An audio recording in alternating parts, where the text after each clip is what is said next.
Բարի օր հարգելի հետևորդներ, եթերում է IBC լուրերի ժամը 15-ի թողարկումն է, ես Սվետլանա Պետրոսյանն եմ, նախ կարևորը համառոտ։ Ադրբեջանը կասեցնում է հարաբերությունները Եվրախորհրդարանի հետ, որն է պատճառը։ Երևանը պատրաստվում է Եվրոպական գագաթնաժողովին, ինչպես կփոխվի երթևեկությունը Երևանում այդ օրերին։ Եվրոպական առաջնորդները գալիս են Հայաստանի Հանրապետություն, ինչ ազդեցություն կարող է ունենալ Զելենսկիի հնարավոր այցը։ Հայաստան-Ադրբեջան տնտեսական շփումները շարունակվում են, ինչ աղմկահարույց հայտարարություններ է արել Փաշինյանը։ Իրան-ԱՄՆ լարվածությունը շարունակում է աճել, Թեհրանն ու Վաշինգտոնը նոր հակասությունների փուլում են։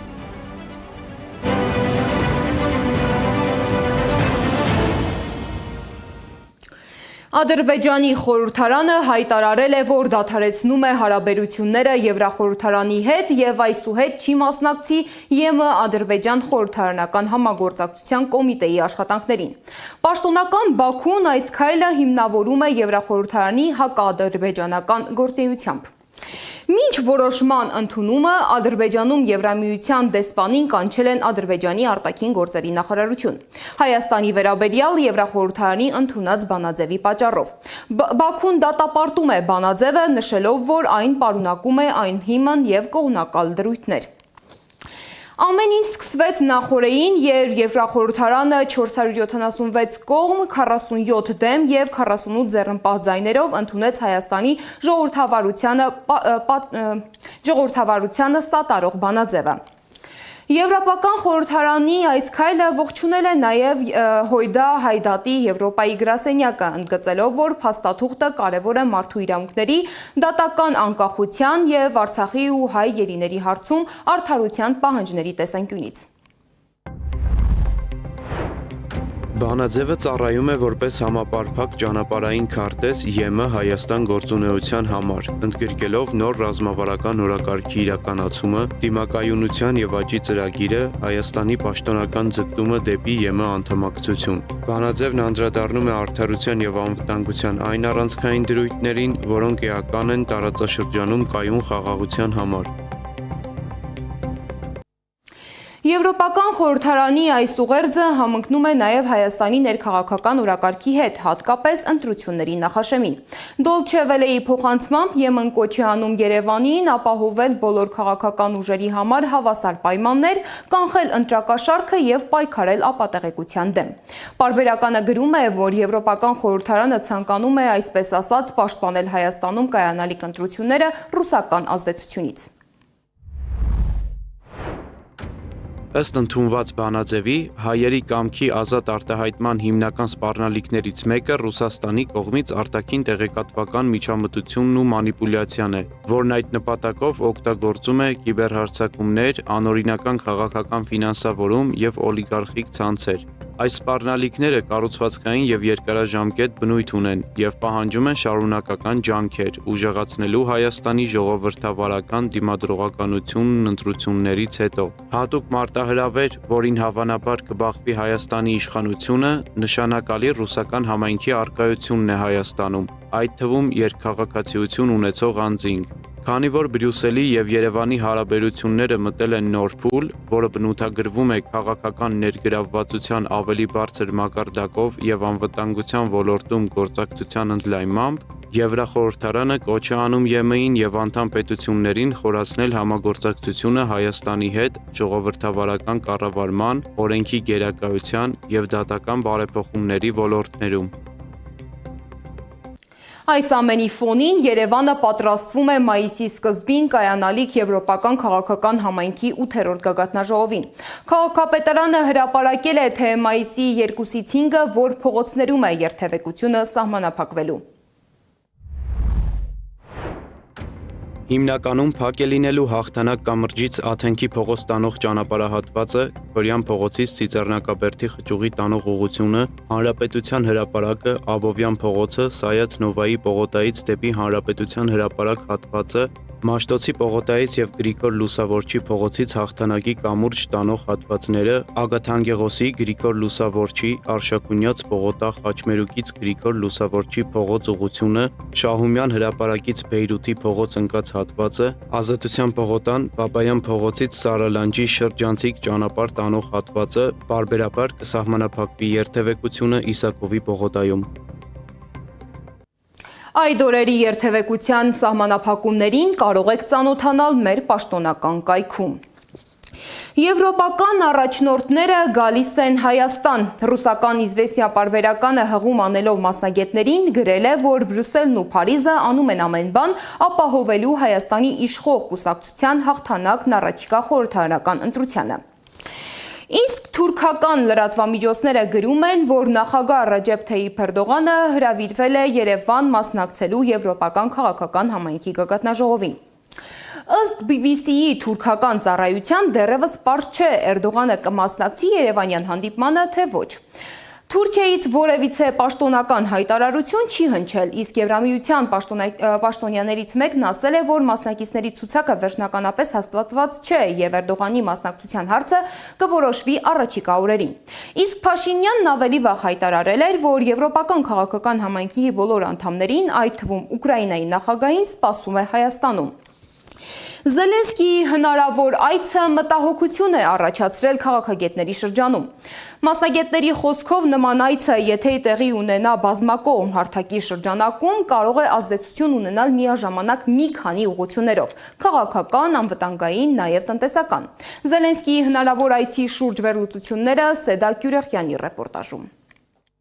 Զելենսկիին սպասում ենք Հայաստանում։ Նիկոլ Փաշինյանը այսօր հայտարարեց, որ Եվրոպական համայնքի գագաթնաժողովի շրջանակում բացառված չէ Ուկրաինայի նախագահի այցը Հայաստան։ Եվրոպական քաղաքական համայնքի բոլոր անդամներին սպասում եմ, այո, ներառյալ Ուկրաինայի նախագահի։ Զելենսկին սովորաբար հայտնվում է այնտեղ, որտեղ հակառուսական տրամադրություններ են շրջանառվում։ Հայաստան այցի դեպքում այդ հարթակը կլինի Եվրոպական քաղաքական համայնքի գագաթնաժողովը։ Ուկրաինայի այս ակտիվությունը ըստ փորձագետների միայն դիվանագիտության մասին չէ։ Եթե Զելենսկին որոշի գալ Հայաստան, սա նաև կլինի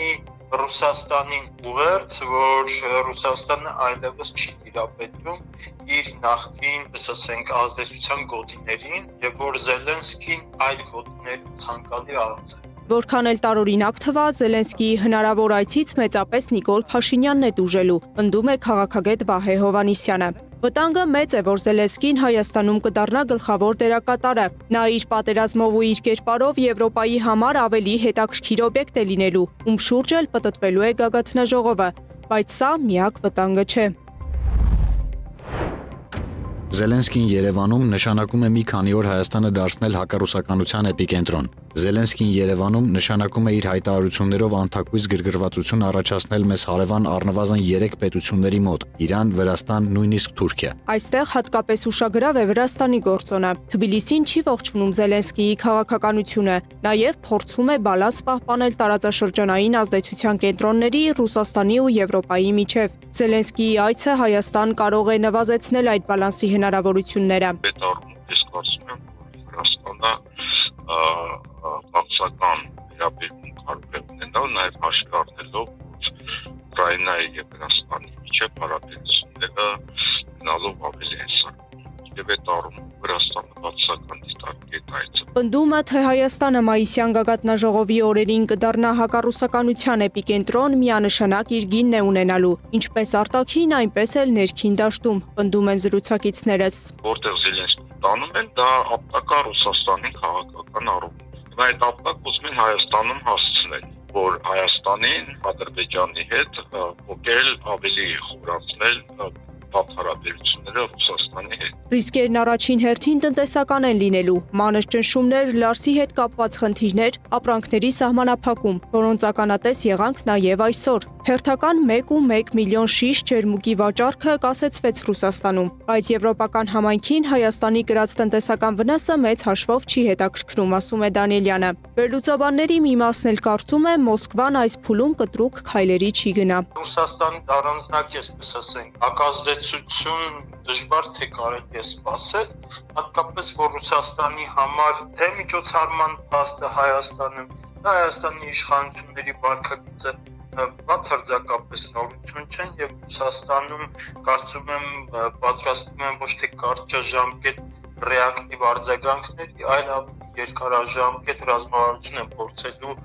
մշակել Հայաստանի հետ հարաբերությունները։ Այդուհանդերձ, նույնիսկ առանց կտրուկ արձագանքի այցը կարող է փոխել տարածաշրջանային հավասարակշռությունը։ Առաջանում է մի հարց. արդյոք Զելենսկիի այցի ֆոնին Հայաստանը չի դառնա քաղաքական փորձարկման գոտի մեծ խաղացողների հակասությունների կենտրոնում։ Սետա Գյուրեղյան, Աշոտ Բարբարյան, ABC Media։ Իսկ ԵՄ Հայաստան առաջին գագաթնաժողովից առաջ Ֆրանսիայի Ֆրանս 24-ի լրագրող Ֆրանսուଆ Պիկարը հանդիպել է Հայաստանի արտաքին գործերի նախարար Արարատ Միրզոյանին Փարիզում Հայաստանի նորաբաց դեսպանատանը։ Հարցազրույցի ընթացքում Ֆրանս 24-ի լրագրողը Միրզոյանին հարցրել է, թե պատերազմի եւ Լեռնային Ղարաբաղի կորստի հետևանքների ֆոնին առաջիկա ընտրություններին ինչ արձագանք կտան ընտրողները։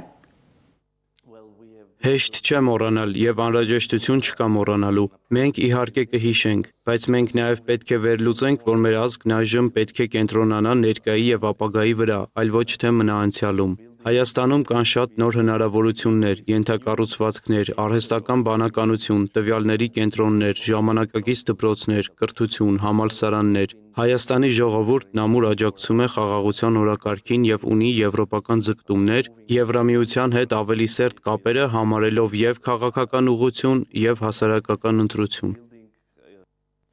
Միրզոյանը Ֆրանս 24-ի հետ հարցազրույցում նաև ընդգծել է, որ Հայաստանը արդեն տնտեսական շփումներ ունի Ադրբեջանի հետ։ Նրա խոսքով այս գործընթացները, նաև ապաշրջափակման շուրջ բանակցությունները կարող են դառնալ իրական խաղաղության հաստատման կարևոր հիմքերից մեկը։ Միրզոյանը նշել է նաև, որ ամերիկացի գործընկերների հետ քննարկվում են տարածաշրջանային ենթակառուցվածքների վերականգնման հնարավորությունները։ Տնտեսական մերձեցման թեմային անդրադարձել է նաև վարչապետ Նիկոլ Փաշինյանը, հիշեցնելով, որ արդեն իսկ տեղի են ունենում գործարար խմբերի հանդիպումներ Հայաստանի եւ Ադրբեջանի միջև։ Վարչապետը միաժամանակ անդրադարձել է նաև Արցախի եկեղեցիների հարցին, այն դիտարկելով Արցվաշենի մզկիթների օրինակով։ Փաշինյանի ճեպազրույցի առանցքային կետերն ու փորձագետների վերլուծությունը ռեպորտաժում։ Վերադարձ Արցախ չի լինի։ Կառավարության նիստից հետո լրագրողների հետ ճեպազրույցում Նիկոլ Փաշինյանը հայտարարեց, որ Արցախի հայերի վերադարձը իրենց բնակավայրեր չի դիտարկում։ Մենք Ադրբեջանի հետ չենք քննարկում նաև Ղարաբաղի հայերի վերադարձի հարց, Բաքվի հայերի վերադարձի հարց եւ մնացած տեղերի հայերի վերադարձի հարց։ Ոչ հեռավոր 2024 թվականին, երբ Մյունխենի հայերից մեկը Փաշինյանի հետ հանդիպման ժամանակ հետաքրքրվեց, թե ինչ պլաններ ունի Հայաստանի Հանրապետությունը Արցախի ժողովրդի հետ, ինտեգրելու թե հետ տանելու իրենց հայրենիք, որտեղ իրենք կարող են ապրել, Փաշինյանը բոլորովին այլ պատասխան ուներ։ Մեր տեսլականը հետեւյալն է, որ եթե նրանք Լեռնային Ղարաբաղ վերադառնալու իրատեսական ցանկություն կամ հնարավորություն չունենան, այսինքն ավելի ճիշտ ցանկություն կունենան, բայց պայմանների հետ կապված իրանց ընկալումը չլինի դրական, մեր քաղաքականությունն ամեն ինչ անել, որ նրանք մնան Հայաստանում։ Նիկոլ Փաշինյանից լրագրողները հետաքրքրվեցին, թե ինչու միջազգային ատյաններում պետությունը չի բարձրաձայնում Արցախում ադրբեջանցիների կողմից հայկական եկեղեցիների վերացման փաստի մասին։ Փոխարենը Փաշինյանը Արցվաշենի մասին խոսեց։ Ասաց, պետք է պատկերացնել մի իրավիճակ, երբ սահմանազատման արդյունքում Արցվաշենը վերադառնում է Հայաստանի վերահսկողության ներքո եւ այնտեղ պարզվում է, որ օրինակ 2016 թվականին մզկիթ է կառուցվել։ Մեր ռեակցիան ինչ պետք է մենք անենք։ Եվ օրինակ այդ մզկիթի տարածքի հետ կապված օրինակ Հայաստանի քաղաքացիներ կան, ովքեր բերում են իրենց սեփականության վկայականները, ասում են, գիտեք, ինձ այս հողը մերն է եղել եւ այլն եւ այսպես շարունակ եւ ամենատարբեր հարցեր։ Մենք ինչ պետք է անենք։ Ինչ պետք է անենք մենք։ Այդ թվում կարող է լինել նաեւ այդպիսի որոշում, որովհետեւ երբ որ ասում ենք պատմամշակութային հուշարձան, մենք պետք է հասկանանք, պատմամշակութային հուշարձանը ինքը որոշակի կրիտերիաներով եւ կատեգորիաներով անցնող հուշարձան է։ Արցախի մշակութային ժառանգության օմբուդսմենը սակայն հիշեցնում է, հայկական կողմի վարքագիծը ադրբեջանական մշակութային ժառանգության նկատմամբ սկզբունքորեն տարբեր է եղել։ Բոլոր այն մզկիթները, որոնք Արցախի տարածքում կան, Շուշիում հատկապես, դրանք ոչ միայն չվնասվեց, այլ հակառակը Շուշիի մսկիթները Արցախի հանրապետության կառավարության որոշմամբ մասնավոր ընկերությունների ֆինանսական օժանդակությամբ վերականգնվեցին։ Ավանեսովը հավելում է, որ մինչև վերականգնողական աշխատանքների մեկնարկը իրականացվել են մանրակրկիտ հետազոտություններ, տարբեր մասնագետներ ուսումնասիրել են տարածքը, իսկ աշխատանքներին ներգրավվել են ոլորտի առաջատար մասնագետներ, այդ թվում նաև արտերկրից։ Նրա խոսքով նպատակ են ունեցել, որ որևէ դետալ չխաթարվի եւ պահպանվի կառույցների պատմական արժեքը։ Տնտեսական մերձեցման մասին խոսելով Փաշինյանը հիշեցրեց, Հայաստանի ու Ադրբեջանի միջև արդեն գործարարների խմբերով է հանդիպում տեղի ունենում եւ դա ըստ նրա տրամաբանական է։ Նա համոզված է, առաջիկայում Հայաստանից արտահանումներ կլինեն Ադրբեջան։ Միջև հիմա նախորդող շրջանում գործարար համայնքները ապրանքների ցանկեր փոխանակել են կառավարության միջոցով։ Այսինքն երկու կառավարությունների միջոցով։ Հիմա քանի որ կառավարությունը արդեն ակտիվանում է այդ հոսքերի, այդ ցուցակների փոխանակումը եւ արդեն կառավարությունը այդ գործառույթը անելու,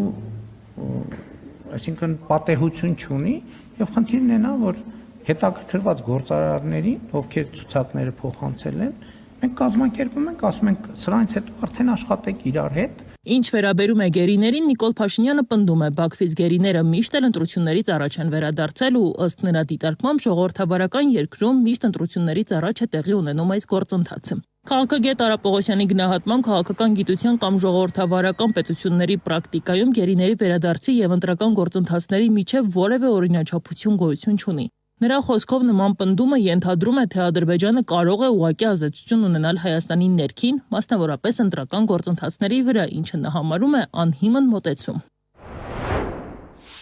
Եթե հիպոթետիկ ընդունենք, որ Ադրբեջանը միտումնավոր որոշակի տրամաբանության մեջ ընտրությունների նախորդին, ինչպես պնդում է Հայաստանի վարչապետը, գերիները վերադարձնում, սա ինքնին խոսում է այն մասին, որ այստեղ Ադրբեջանը ունի հետաքրքրվածություն։ Հետևաբար այդպիսի օրինաչափություն ուղղակի լինել չի կարող։ Առավել եւս չեմ հասկանում, թե ժողովրդավարական պետության ժողովրդավարական մոդելը ինչ կապ ունի գերիների վերադարձին ընտրություններից առաջ։ Իսկ վերջում Հայաստանում գուցե քաղաքական կրքեր բորբոքվեն։ Ուկրաինայի նախագահ Վոլոդիմիր Զելենսկին գալու է Հայաստան։ Փաշինյանը հայտարարել է, որ եվրոպական քաղաքական համայնքի բոլոր անդամներին, այդ թվում Ուկրաինայի նախագահին, սպասում են Երևանում։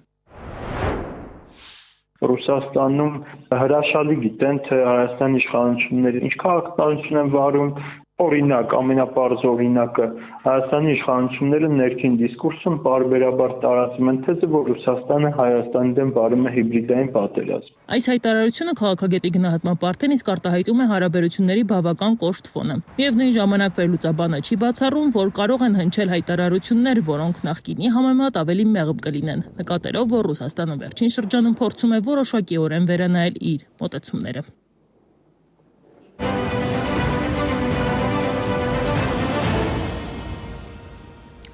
ԱՄՆ նախագահ Դոնալդ Թրամփը հայտարարել է, որ Իրանի հետ պատերազմի ավարտից հետո բենզինի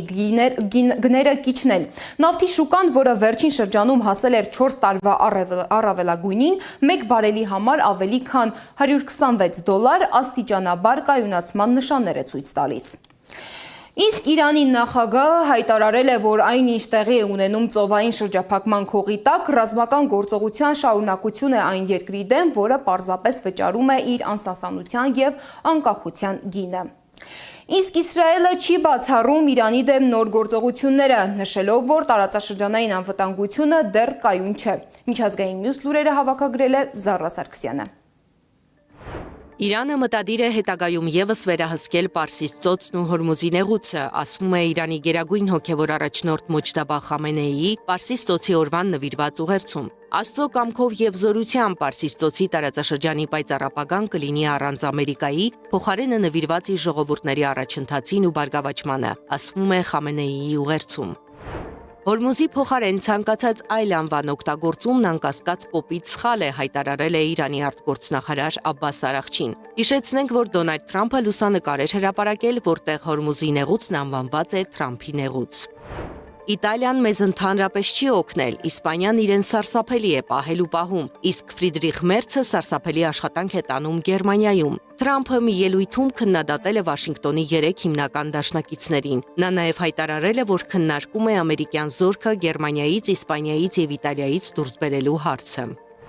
Իրանը պետք է նստի բանակցությունների սեղանի շուրջ, այն պետք է դադարի ժամանակ ձգել եւ պատանդ պահել ամբողջ տարածաշրջանն ու ի վերջո ամբողջ աշխարհը, հայտարարել է Գերմանիայի կանցլեր Ֆրիդրիխ Մերցը։ Մենք լի ենք վճռականությամբ վերջ դնելու Իրանի կողմից Հորմուզի նեղուցի շրջափակմանը։ Եթե անհրաժեշտ պայմանները բավարարվեն, Գերմանիան պատրաստ է ռազմական գործողություններ սկսել ծովային ուղիների ազատությունն ապահովելու համար, հայտարարել է կանցլերը։ Ուկրաինան ցանկանում է երկարաժամկետ հրադադար, այլ ոչ թե մի քանի ժամյա Մոսկվայում շքերթի անցկացման համար, հայտարարել է Ուկրաինայի նախագահ Վլադիմիր Զելենսկին, հավելելով, որ իր ներկայացուցիչներին հանձնարարել է կապ հաստատել Միացյալ Նահանգների նախագահի թիմի հետ եւ ծանոթանալ հաղթանակի օրվա կապակցությամբ ռուսական կողմի առաջարկած հրադադարի մանրամասներին։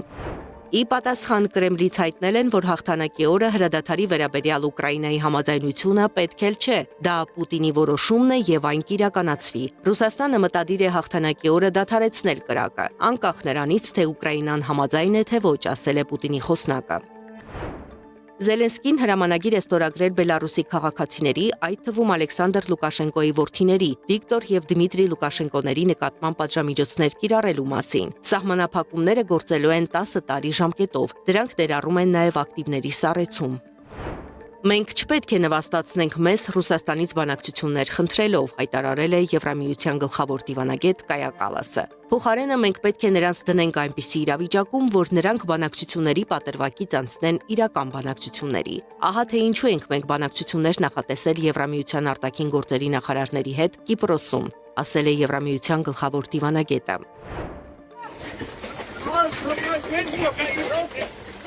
ԱՄՆ Սփրինգֆիլդ քաղաքում տեղացած ուժեղ կարկուտից հետո բնակիչներն իրենց մեքենաները հայտնաբերել են լրջորեն վնասված։ Նիդերլանդներում էլ 2 օրում հրդեհ է բռնկվել 3 զորավարժարանում, դրանցից մեկում բռնկված հրդեհը տարածվել է մոտ 500 հեկտար տարածքի վրա։ Զարա Սարգսյան, Նոնա Գևորգյան, ABC Media։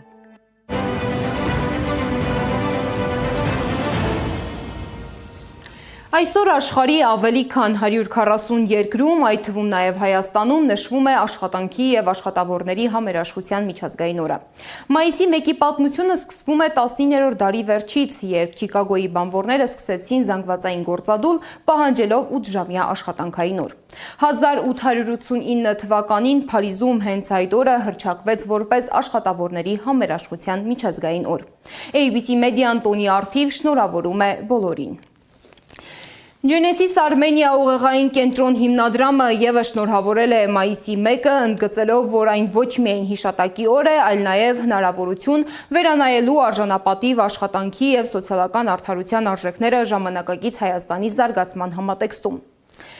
Կենտրոնի գնահատմամբ աշխատավորի արժանապատվությունը պետության կայունության հիմքն է։ Այս համատեքստում կենտրոնը առանձնացրել է մի քանի առանցքային շեշտադրում։ Աշխատանքի առաջնահերթություն կապիտալի նկատմամբ։ Տնտեսական համակարգը պետք է կառուցվի այնպես, որ ստեղծվող արժեքի բաշխման մեջ առաջնային լինի աշխատավորի ներդրումը, այլ ոչ թե միայն ֆինանսական կապիտալի շահույթը։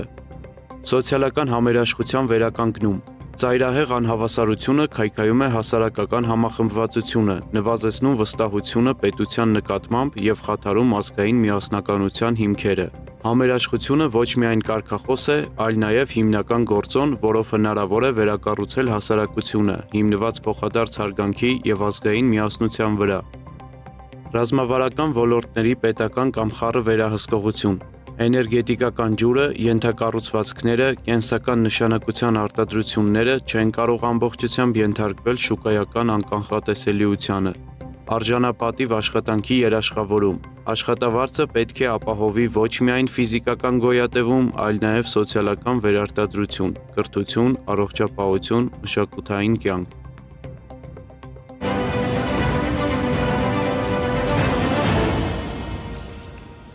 Երևանում կա մի յուրահատուկ վայր, որտեղ իջնելուն պես մոռանում ես քաղաքի աղմուկն ու փոշին։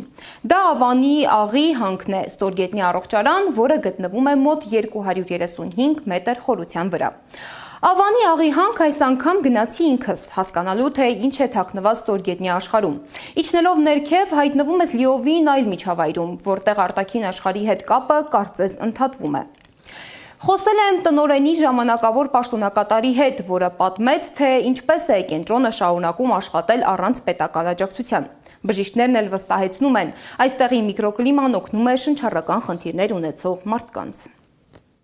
Երևանում կա մի վայր, որտեղ հայտնվելով մոռանում ես ինչ է աղմուկը, փոշին ու նույնիսկ հեռախոսը։ Ավանի աղի հանքն է, ստորգետնյա առողջարան, որը տարածաշրջանում եզակի է։ Անձավաբուժության հանրապետական կենտրոն այցելելու համար պետք է նախապես գրանցվել եւ վաղ առավոտյան ներկայանալ։ Մուտքի մոտ այցելուներին սաղավարտներ են տալիս, ապա հատուկ վերելակով, որով սովորաբար աղակտորներ են բարձրացնում, իջեցնում մոտ 235 մետր երկրի մակերևույթից ներքև։ Մի քանի րոպե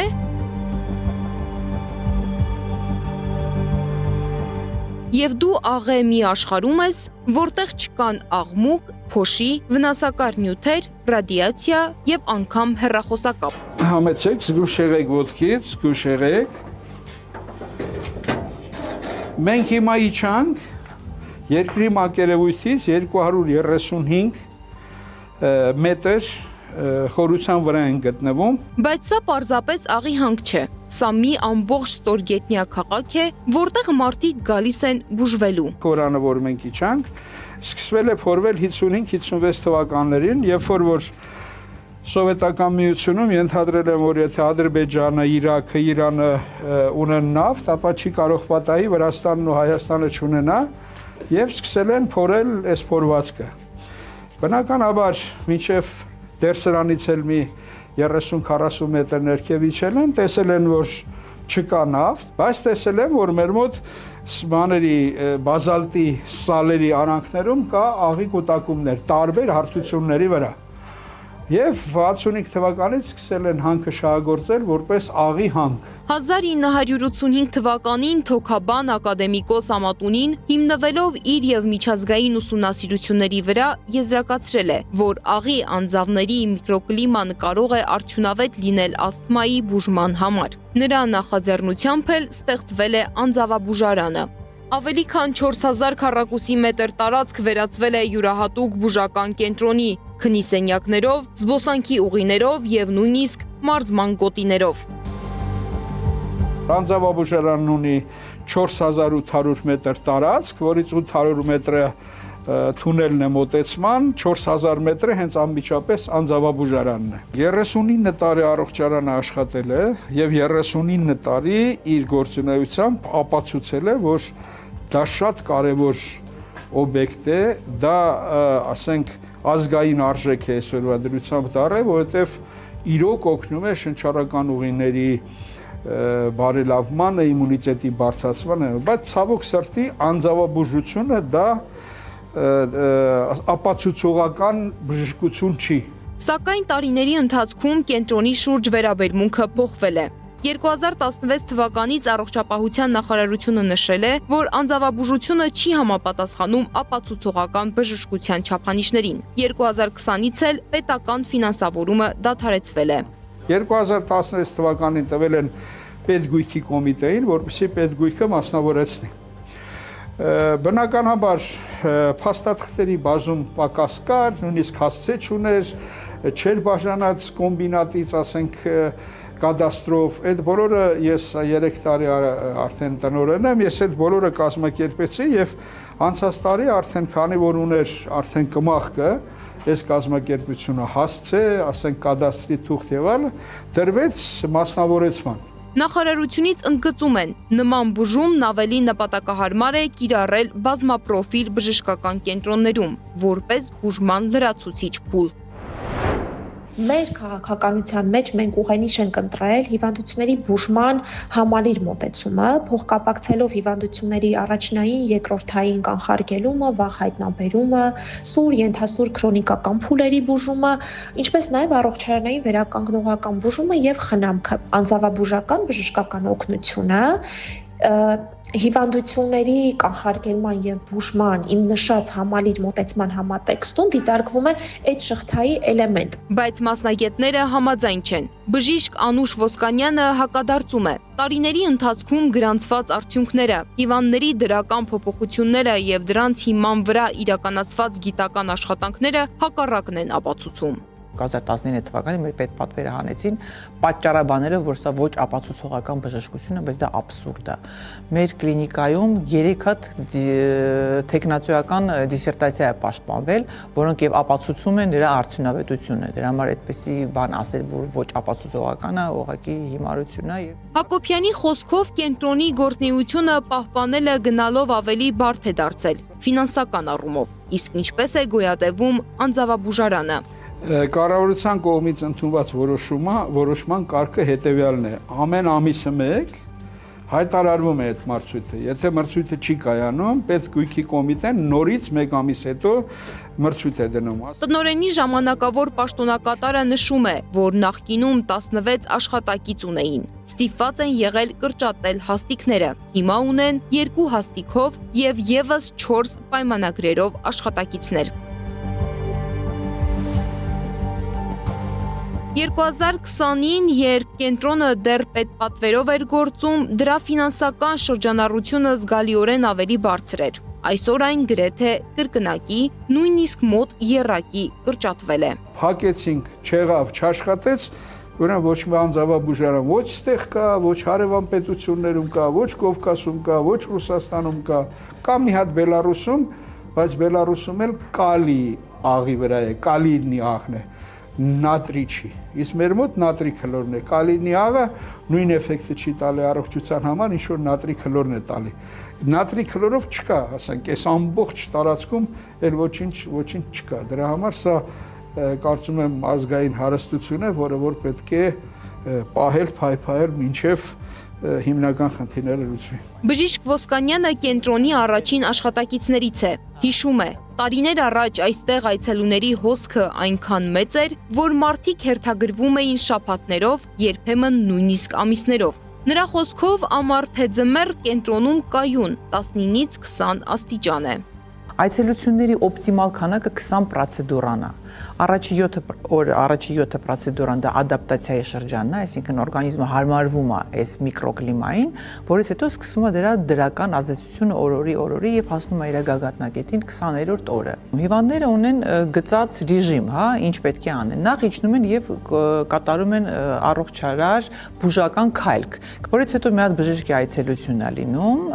որից հետո ժամը 11-ին մենք անում ենք շնչառական վարժություններ, տարբեր էլեմենտներ ենք մտցրել այդ վարժությունների մեջ եւ յոգայից ունենք էլեմենտներ եւ Ստրելնիկովայի վարժությունները, որից հետո գալիս է հանգստի ժամը։ Բժշկի խոսքով բնական աղի քարանձավում յուրահատուկ միկրոկլիման, օդի բաղադրությունը, խոնավությունը, ամեն բան նպաստում է օրգանիզմի դիմադրողականության, իմունիտետի բարձրացմանը։ Օգտակար է թե մեծերի, թե փոքրերի համար։ Եղել են լրիվ լիարժեք առողջացումներ երեխաների դեպքերում։ Մեծահասակների մոտ երկարում է ռեմիսիան, այսինքն այդ դադարի շրջանը շատ երկարում է։ Եթե լինում են սրացումներ, շուտ են նրանք ընդհատվում։ Դեղորայքի պահանջն է քչանում խիստ, եթե հիվանդը մինչև այդ օգտագործում էր հորմոնային պրեպարատներ, ինքը կարողանում է հրաժարվել այդ հորմոնային պրեպարատներից։ Այսօր սակայն հարցը մնում է բաց. կկարողանա արդյոք այս եզակի կենտրոնը պահպանվել։ Եվ վերջում օրվա անսպասելի պատմությունը։ Երևանի կենդանաբանական այգուց զեբրը դուրս է եկել եւ հայտնվել Միասնիկյան պողոտայում։ Սկզբում տեղեկություններ կային, որ կենդանուն հաջողվել է բռնել եւ վերադարձնել այգի, սակայն ավելի ուշ այդ տեղեկությունը հերքվել է։ Թե ինչպես է ավարտվել պատմությունը, դիտենք։ Այսօր մայիսի 1-ին վաղ առավոտյան Հայաստանի Հանրապետության ներքին գործերի նախարարության համայնքային ոստիկանության նոր-նորքի բաժնում տեղեկություններ են ստացվել, որ Երևանի կենդանաբանական այգու զեբրերից մեկը դուրս է եկել իր վանդակից եւ հայտնվել Միասնիկյան պողոտայում։ Ըստ տեղում աշխատող ֆոտոլրագրող Գագիկ Շամշյանի հաղորդման, մինչ ոստիկանության ժամանումը կենդանաբանական այգու աշխատակիցներն ու մի քանի քաղաքացիներ կարողացել են պարանի օգնությամբ վերահսկել կենդանու շարժը, փորձելով վերադարձնել վանդակ։ Դեպքի վայր են մեկնել նաև համայնքային ոստիկանության նոր-նորքի բաժնի ծառայողները։ Ավելի ուշ Երևանի փոխքաղաքապետ Սարգիս Մադաթյանը հայտնել է, որ առավոտյան լրատվականներով տարածված նյութը ոչ այլ ինչ էր, քան անհաջող կատակ, իսկ Երևանի կենթանաբանական այգին հայտարարություն է տարածել։ Բարձր գնահատելով կրեատիվությունը, այնուամենայնիվ հարկ ենք համարում նշել, որ այս կենդանին իրականում ավանակ է, որին որևէ քաղաքացի ներկել է զեբրի զոլերով։ Մեր զեբրերն այգում են, հանգիստ եւ անվնաս։ Համոզվելու համար կարող եք այցելել այգի։ Չնայած տարածված տեսանյութի շուրջ հումորներին, ուզում ենք նաեւ շեշտել, որ կենդանուն ներկելը եւ նման վիճակում հանրայնացնելը կոպտորեն հակասում է կենդանիների բարեկեցության սկզբունքներին։ Քիմիական ներկերը կարող են թունավոր լինել եւ առաջացնել առողջական լուրջ խնդիրներ։ Կենդանիների բարեկեցությունը մեր առաջնահերթությունն է։ Այս ժամի համար նախատեսել էինք այսքանը, շարունակեք հետևել մեզ սոցիալական բոլոր ցանցերում կամ այցելեք մեր պաշտոնական կայք 3w.abc.media.am։ Շնորհակալություն, որ մեզ հետ էիք, ABC լուրերի գլխավոր թողարկումը ժամը 18-ին է, կհանդիպենք։